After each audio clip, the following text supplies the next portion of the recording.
इंदौर से जबलपुर आ रही overnight express के 2 डिब्बे पटरी से सुबह उतर गए थे। लगभग 5 बजे की घटना है जब ये डिब्बे पटरी से उतर गए थे, लेकिन इसमें अच्छी बात ये रही कि किसी भी यात्री को कोई चोट नहीं आई है। और जो जानकारी मिल रही, जो 2 डिब्बे थे उसमें जो पहला डिब्बा था वो सैलून का था, आरे का डिब्बा था, लेकिन इसमें इस चीज़ की अभी तक जानकारी रेलवे के द्वारा नहीं दी गई है कि इसमें कोई भी अधिकारी मौजूद था या नहीं था।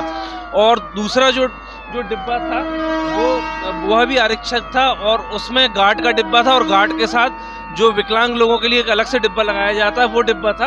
और उसमें कितने यात्री थे इसकी जानकारी अभी रेलवे के द्वारा नहीं दी गई है, लेकिन कह सकते हैं कि जो दोनों ही डिब्बे थे इसमें जो सामान्य यात्री रहते हैं वो नहीं थे। यात्रियों की संख्या बहुत कम थी। एक तो सैलून का डिब्बा था तो उसमें तो सामान्य यात्री रहते ही नहीं है, दूसरा गार्ड का डिब्बा था और गार्ड के डिब्बे का कुछ हिस्सा था जो कि विकलांग यात्रियों के लिए आरक्षित रहता है। लेकिन और जबकि ये जो प्लेटफॉर्म क्रमांक 6 है, जैसे कि आप देख सकते हैं फुटेज में, प्लेटफॉर्म क्रमांक 6 पर जब ये ट्रेन लगने जा रही थी उसके ठीक पहले ये दुर्घटना हुई है। चूँकि सेटिंग का टाइम था, ट्रेन प्लेटफॉर्म पर जाने वाली थी तो गति बहुत कम थी ट्रेन की, इस कारण किसी को कोई चोट नहीं आई है।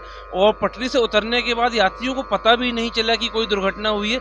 जब वे बहुत देर इंतजार करने के बाद जब वे नीचे उतरे हैं ट्रेन से, जब उन्हें पता चला है कि घटना हुई है।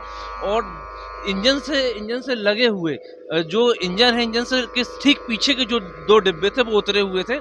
और चूंकि यह साइड लाइन है प्लेटफॉर्म पर, रेलवे के यातायात पर कोई विशेष असर नहीं पड़ा है। आप देख सकते हैं कि जो दूसरी अप लाइन और डाउन लाइन है वो खुली हुई है, जिस कारण ट्रेनें जा रही हैं। अभी जैसे कि आप ये देख सकते हैं कि नागपुर शहडोल की जो ट्रेन है वह निकाली जा रही है। हालांकि ट्रेनों का संचालन थोड़ा धीमा जरूर हुआ है, लेकिन कोई भी ट्रेन को डिले नहीं किया गया है, ना ही किसी ट्रेन को निरस्त किया गया है। और अगर हम देखें कि जो ट्रेनें जो पटरी से उतरी हुई थी, जो 2 डिब्बे उतरे हुए थे, तो एक डिब्बे को तो जो टेक्निकल टीम है, रेलवे की इंजीनियर्स की टीम है, उसके द्वारा सही कर दिया गया है। और दूसरे डिब्बे को भी आप देख सकते हैं कि हाइड्रोलिक लगाकर पहले उठाया गया था और फिर उसके बाद गार्डर के माध्यम से हाइड्रोलिक जैक से उसको खिसकाकर सही किया जा रहा है। तो पहला डिब्बा पटरी पर आ चुका है, दूसरे डिब्बे को भी आगे का हिस्सा जो है उसको उठाकर पटरी पर सेट कर दिया गया है। पीछे का जो हिस्सा है वो अभी लगभग आधा सेट हो चुका है और उम्मीद की जा रही है कि लगभग 12 बजे तक इन 2 डिब्बों को इंजन के साथ कनेक्ट करके अलग कर दिया जाएगा। और अभी जो जानकारी रेलवे के जनसंपर्क विभाग से मिली हुई है उसमें ये जानकारी है कि जो 6 नंबर प्लेटफॉर्म है, 6 नंबर प्लेटफॉर्म को कुछ समय के लिए बंद किया गया है और बाकी जो ट्रेनें हैं, बाकी प्लेटफॉर्म है वो यथास्थिति संचालित हो रहे हैं। कैमरामैन हंसराज के साथ अजय पांडे, यश भारत।